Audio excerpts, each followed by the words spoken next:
These are the top 10 biggest Shopify dropshipping mistakes that you're probably making, which are costing you time and money. And if you don't do these things, you'll only end up doing what's right, and that will make you successful in Shopify. So make sure to stick around to the end of this video. We're gonna go through top 10 mistakes that people make and how you could avoid them and actually become profitable.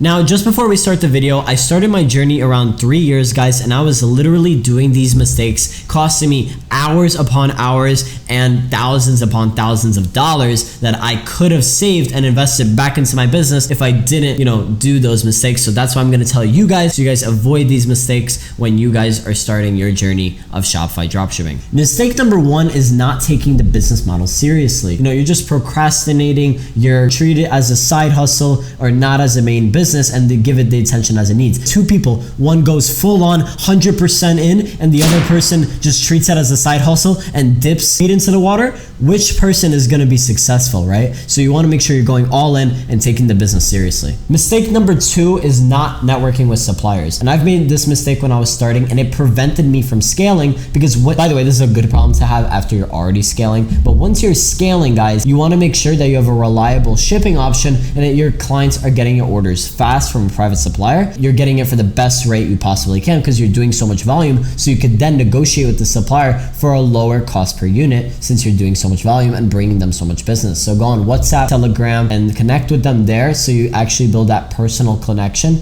with your supplier, so when you scale, it's smooth sailing. Mistake number 3 is not having a game plan. Right before we test a product, we look really hard into it. Is this product scalable? Does it have a good market? Can I private label it? Can I order it in bulk and have it sit at a warehouse and then do 2-day fulfillment time? Can I do all these things, and does it have a reliable supplier? And if all the answers are yes, I will go through, put my all, make a very nice looking theme page for that lander, and then drive traffic to it. Make sure you have a game plan before you're actually starting out. Mistake number 5 is mismanaging your money. This is back to knowing your numbers. A lot of people think they're making a lot of money than they do. So just for an example, let's say you make 100 grand, just for numbers purposes, $100,000 in sales. You might have 30 to 40 go out for advertising, another 30 to 40 for a product, and then miscellaneous fees, chargebacks, refunds. You're left with probably around, if you're doing it right, 20 to 25% profit margins. And then if you order in bulk and have a fan base where you're not running ads, where you have email lists and assets, then your profit margins could increase because of the cost of advertising. But usually you're doing around 20 to 25% profit. So if you make 100K, in reality, not even close, you probably made like maybe $15,000 to $25,000 on your actual profit of your site, which is still good, but you want to make sure you're scaling quickly and don't think you have more money than you do, because a lot of people get caught up in the numbers and then they don't really have a business at the end of it. Mistake number 6 is not doing the market research and not validating the product before you go all in on it. You could validate it through Google Trends. You could search the product, see if other people are validating it, not when you're trying to find a product, but after you've already found a product and you're validating it. Then it's okay to do all of these different methods to validate your product, right? So see other competitor websites, look at Amazon, look at what they're selling it for, and to really validate your product before you go all in on it. Mistake number 7 is really knowing how to run ads on your business. Knowing how to run Facebook ads and Instagram, that's the same, and TikTok ads is what we currently use in our agency, and knowing those is super important, because if you're running ads and you don't know what you're doing, guess what? You're just gonna spend money on advertising. You don't really know what you're doing and you're just wasting money. You're not really learning because you're just guessing. So learning a strategy, investing in yourself, possibly even investing in an agency to do it for you is probably your best bet. Run to running ads if you haven't done it before, because you're just gonna end up wasting money, and you're probably going to waste the same amount of money you pay an expert agency to do it anyway. Mistake number 8 is not knowing your numbers, and this goes back to mismanaging your money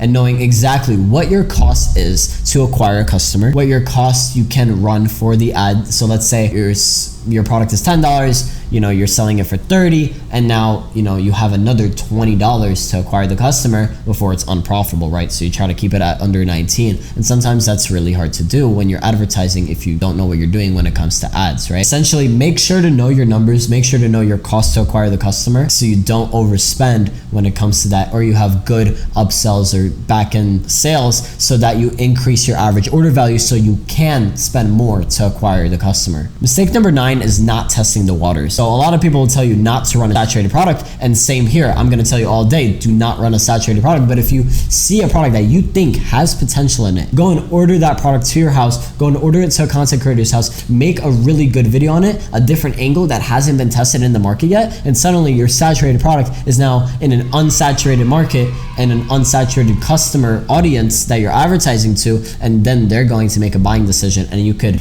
rejuvenate that product to actually start running for you. So by not testing the waters, don't leave things out. Make sure you're testing in full. Like, some people test their product, they don't run all the angles that product could run, so that product could be a winner, but you just tested one angle that wasn't, right? And a product sometimes has 3 to 4 different marketing angles. For example, a love necklace that a girl can buy for herself, a boyfriend can buy it for his girlfriend, a dad can buy it for his daughter, a parent can buy it for their kid. You know, there's so many different types of avenues that of customer bases that people are buying for, and this goes with Valentine's Day, things like that really, you know, work. And we've ran products like this before on necklaces where we tested different angles. The girl buying it for herself didn't work, but when we targeted men and said, men, buy this for your girlfriend, it worked really, really well, or wife or whatever, you know, and that works really well for Valentine's Day, or, you know, and you could target anniversaries and stuff like that on Facebook. Mistake number 10, and probably the most important mistake, you know, leave the best for last, is not knowing when to call it a day. Not knowing you spent already a couple $100 on this product, it's not working, let's not get too attached to it, let's just move on to the next product. You might put in a lot of work to test that product, but it doesn't matter because you're not the market. Even though you put in a lot of time, you put in a lot of effort, if the market is telling you the product is not good, move on to the next product. You're gonna lose a lot of money if you get emotionally attached, and a lot of people do. Guys, this was the top